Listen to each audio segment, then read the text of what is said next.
self-acceptance, you need those three things. They're all essential. Now, self-acceptance. Score yourself as we do this, as we go through this. Remember your number on each of these. 0 means not at all, not true for me.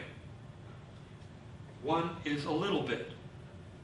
2, moderately. 3, quite a bit, but not totally. And 4, yeah, absolutely. Absolutely. So how about this one? Thinking back on your day yesterday, looking back on yesterday, I adopted a non-judgmental attitude toward myself, fully accepting that I'm a fallible human being, able to accept myself anyway, and choosing not to dwell on my shortcomings. So think about how true is that for you, for me yesterday? And circle one of those numbers. 0, nope, didn't happen. 4, totally. And then B, I was aware of my inner critic and chose to adopt the tactic of practicing self-calming skills and observing my self-talk without judgment. Being aware of things that my mind is telling me, but I'm not really judging those things. I'm just accepting that, okay, I tell myself some pretty ridiculous things sometimes. And without fusing with that thought.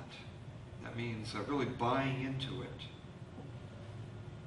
Some of this language has to do with my therapy group. I accepted the negative self-talk as learned and not necessarily valid. In other words, are you aware that you tell yourself things, you tell yourself stories that aren't necessarily true, and sometimes these can be very damaging. Sometimes your inner critic is telling you these things, and you have a tendency to just jump on this train and ride it out of town. But you could just really calm yourself down, slow yourself down,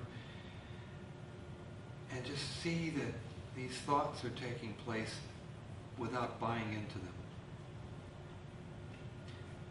In the last series on stress management, we talked about mindfulness a lot. And that's what we're talking about right now, is being mindful and using that mindfulness. So again, give yourself a number. And then C, I paid little attention to my negative qualities and instead chose to focus on positive aspects of myself. I chose to appreciate myself. I chose to think about the good qualities and not to make a big deal of the things that I want to change. And D, I thought about desired changes as things I'm able to do.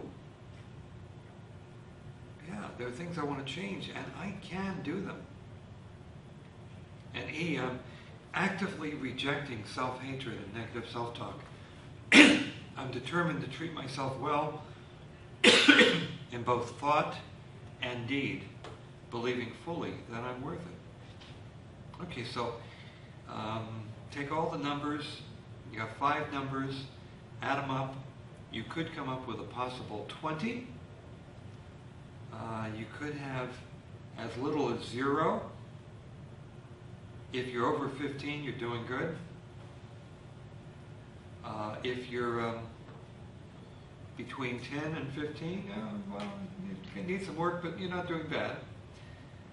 If you're between 5 and 10, you definitely need some work. If you're 0 to 5, attention is urgently needed because you got some major issues with self-esteem and self-acceptance. So I'm not going to ask you to tell me what you got, but remember, this is a key though. To succeed in taking care of your health and fitness, you need 3 things: self-acceptance, sensible eating, and moderate exercise, moderate activity. 3 things basically. And I've come to the conclusion as a psychologist working with people over a lot of years and working with food and weight issues over a lot of years, that self-acceptance is just as important as the other 2.